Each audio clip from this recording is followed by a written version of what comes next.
Over my last few videos, I've been talking a lot about propagation and using different substrates to propagate my plants. Now, some of this is because my plants are declining, sad to say, but other reasons is just for more of the same plant. Why not?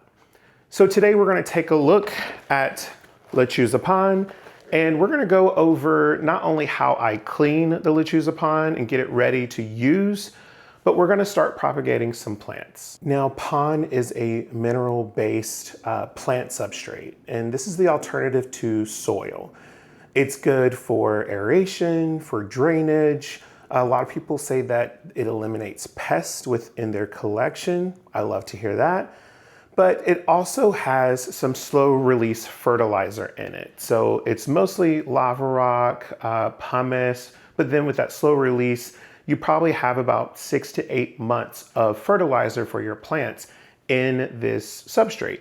So a really cool way of taking the traditional, which would be soil, which you would generally have to also add some fertilizer to, but this comes prepackaged.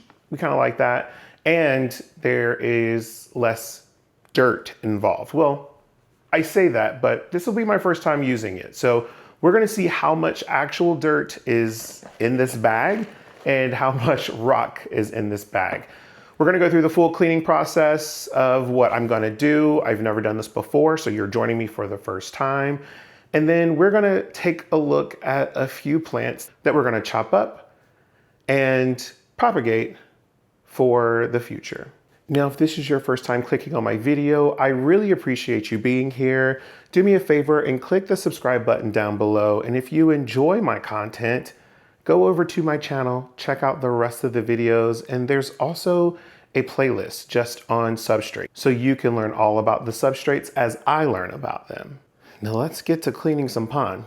So we're stepping into the kitchen, as this may be a messy project. I've never had to clean a substrate first. With soil, you just kind of take it out of the bag and use it.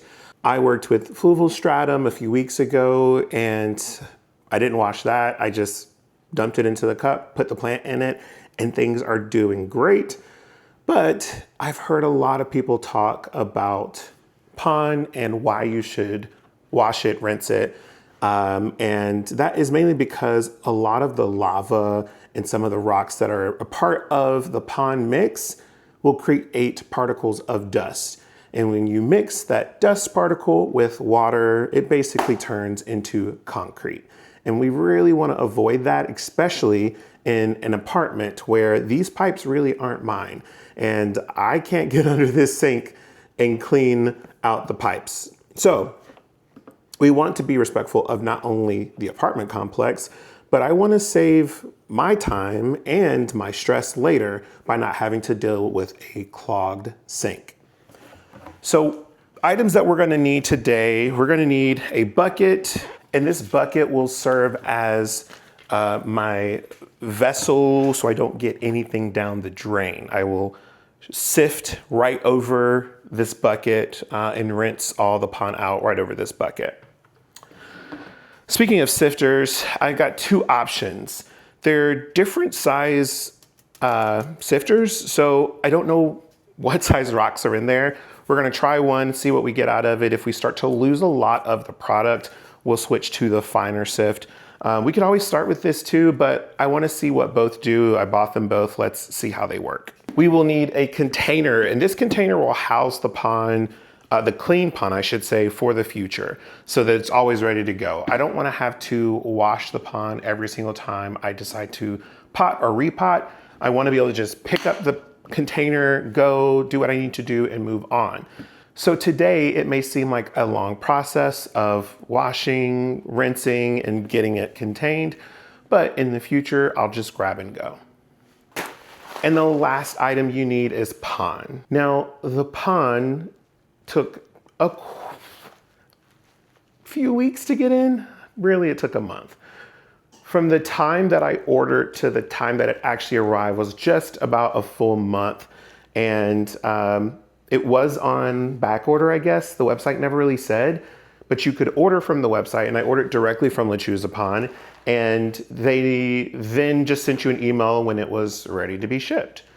It wasn't horrible. I've heard horror stories of people waiting months and months and months, but will I do this again? Wait for it that long? I don't know. We're gonna test this bag out and see if I like the product, if I'm comfortable with the product. As much as the idea of not having pests in my environment, that does excite me. But if you drop this, spill this, knock a cup over, you're gonna have rocks everywhere. And it's the same with the fluval stratum. I went through this as well then. Am I gonna like these products? I don't know. The messy side of it is that they can be very messy. The good side though is that they sweep up great, they vacuum up great, but does soil do the same thing? That's the question. So let's get started. We are going to cut into our bag here.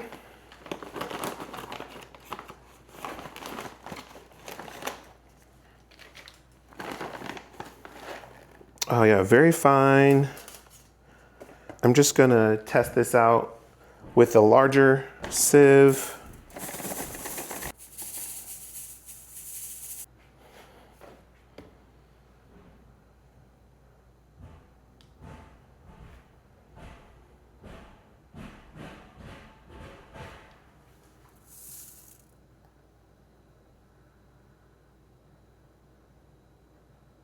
So the larger sieve's not too bad. Some particles did fall through, but honestly, they're so small, they're probably gonna fall through any type of hole. So I'm going to stick with this one, mainly because I've got a lot more depth, so I can fill this up more than the smaller one and hopefully go through this a lot faster than me being here for 4 or 5 hours doing this. All right, I think I'm ready to go. The only thing that I really wish is that I had a wider sieve or a wider sift so that whenever I place it over my bucket, it would actually hold and I wouldn't have to hold 2 products. But you know, that's a story for another day. I have gotten this far with limited product, so we're gonna make it and we're gonna keep on going.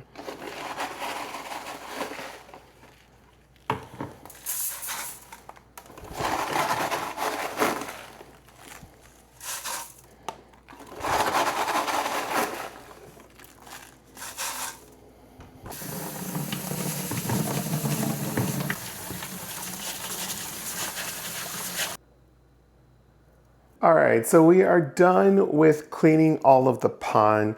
We now have to discard of all the dirty water, and it is dirty. I didn't think that much debris would come off of these little pebbles, but that's just the way it's happened. So we're gonna need to take the water outside, and there is a drain a little across the way. So I'm gonna take it to the drain and dump it in that area. I'm also gonna take one of the sifters because I know some of the pond jumped.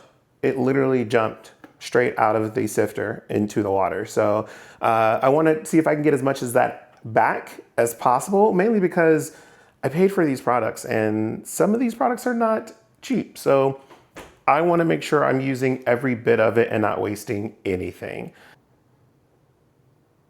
Now we have cleaned up everything as far as the sink goes, and we've dumped up all the water, and how messy that could have been if that was all down my drain. So thankful for the thought process of taking it out in the container.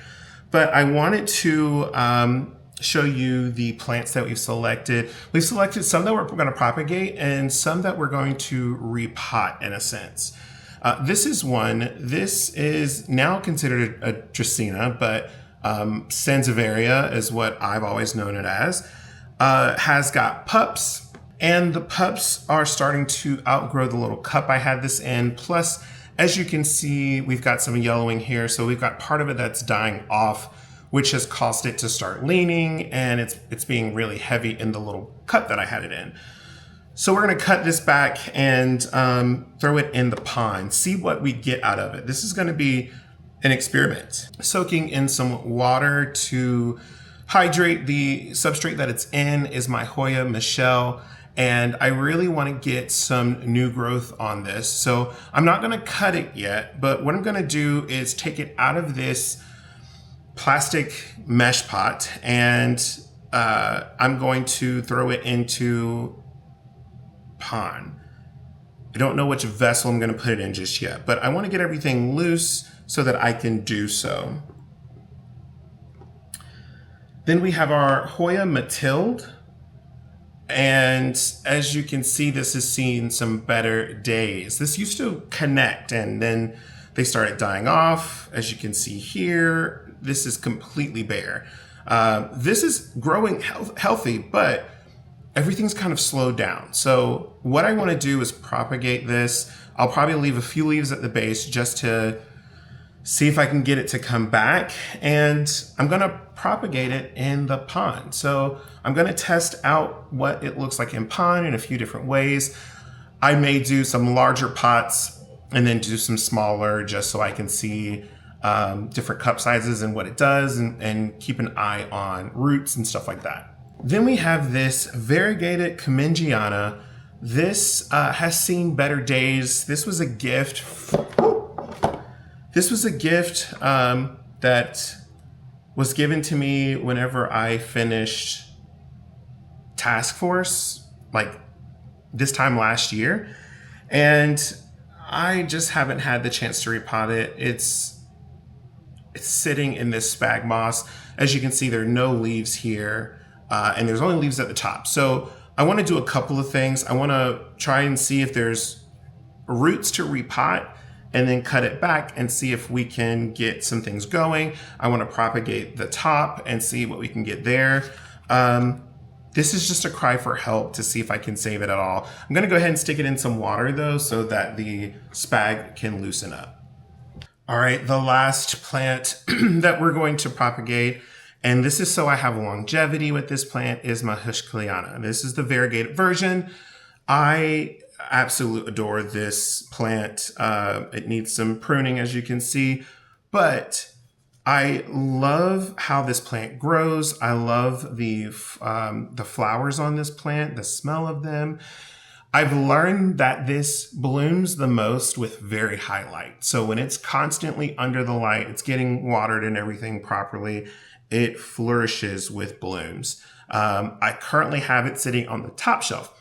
So it doesn't have direct light. It only gets the sunlight, and it's just cut back on the amount of blooms and growth that it does when it's under highlight. So if you have a Hushkiliana, variegate it for sure. I'd say give it highlight. I haven't tested this out on just a regular green version or any other version of it. So let me know in the comments if you have one and how you're growing it and how it thrives. So I'm going to prune this, and then I'm going to cut some to propagate. I'm going to probably do 4 leaves just so I can ensure it gets the most. I don't know. I want more and more and more, but I really want to make sure that I am doing the right thing. So we'll see. We'll test it out. So that is everything. I am going to start cutting things up and get ready to propagate. I'm going to throw everything into this yellow bin here that I chop up and then rinse everything off. I've got some wax melting. Because I'm going straight into propagating today, I'm not going to let anything dry off. I'm going to stick the ends into some hot wax, and that way they kind of callus over. I've got that going in my bathroom. I've got a candle warmer, and it smells amazing, but it also duels as some hot wax that I can dip the ends into. So that is the process. Now I'm going to get cutting.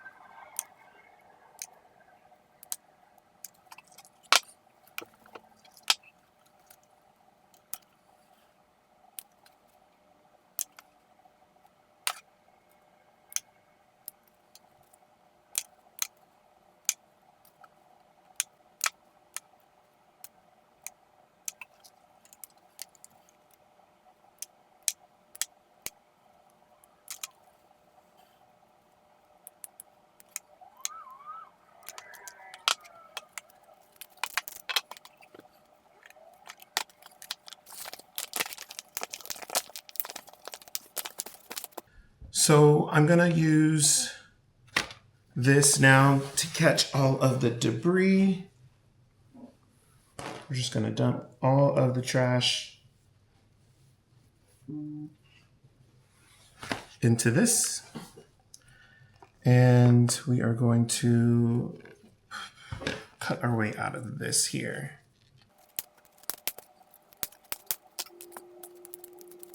In the substrate for this, we are looking at some perlite and spag moss. It's really, really caked in here.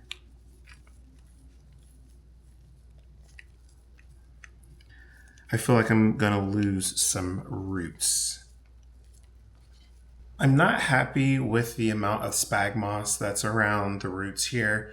This is really difficult to get off. I'm going to soak it in some water for a little bit longer and switch over to the other Hoya and spag and see how good we can get the spag moss off that as well.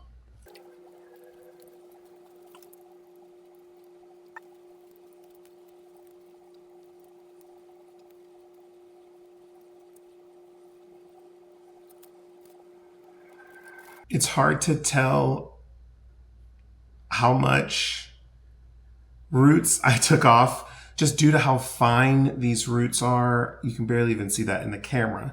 I really hope I can do kind of a wet stick version of regrowing this by chopping it and it just kind of being roots and the stem and seeing what can come from it.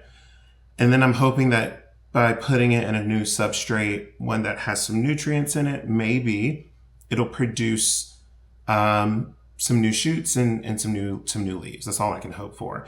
But in addition, we're gonna propagate the leaves and just see what we can get out of that as well.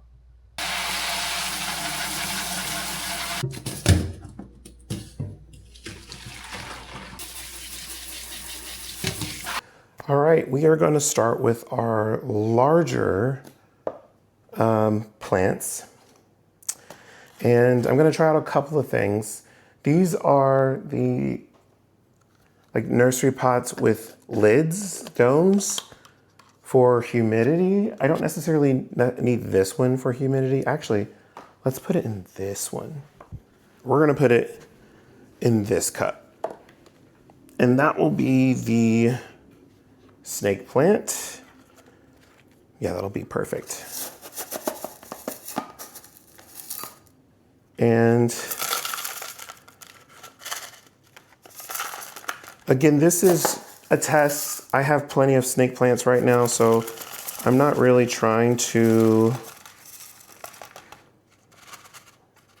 ensure that this gets its full potential. I'm just trying things out with this plant. So here you go, and this pond is moist, so I really don't have to do much right now, but I'm gonna put it into one container where I can put a layer of water at the bottom to keep everything nice and moist. And because it is wicking, it's gonna wick up the moisture into where the roots are. So I'm not gonna have to do much. Next is our wet stick, in a sense. Again, this is a test. I don't know what's gonna happen. I don't really have much hope, but I am gonna give it a try.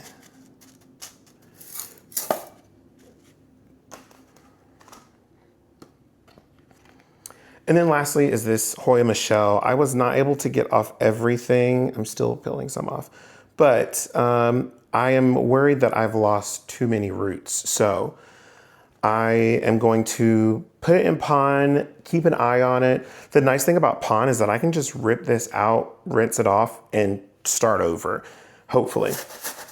So it's not gonna be like the spag moss where it's gonna stick to everything.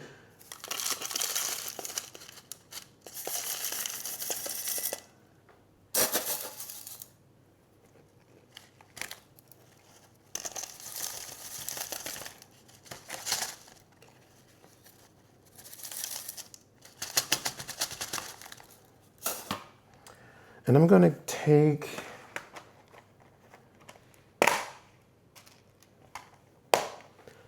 a pen or clip. I'm gonna just pin it down just to make sure and hope for the best. Now these are all going into a very well lit area. They're gonna go in the bottom of the towers behind me, so they'll get plenty of light. Now that we have all the cuttings, I'm gonna start with the Hoya Mathilde. I'm taking a look at some of them, and there are some that the stems aren't long enough. So we're gonna have to lay them on top, or I'm working on another video and I might save these for that video. So I'm gonna put these two aside, and any of the ones that I can't fit into the container, we're gonna do another project with.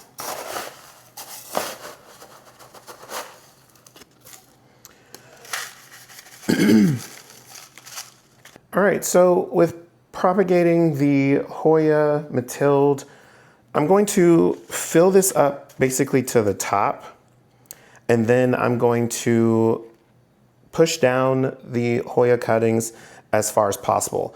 Now, some of these Hoya cuttings, their growth direction was upside down, so it looked like this when it should have been going in this direction. So the leaves are not the right direction, but we're gonna try our best, well, if we don't break them, to get them in the right way.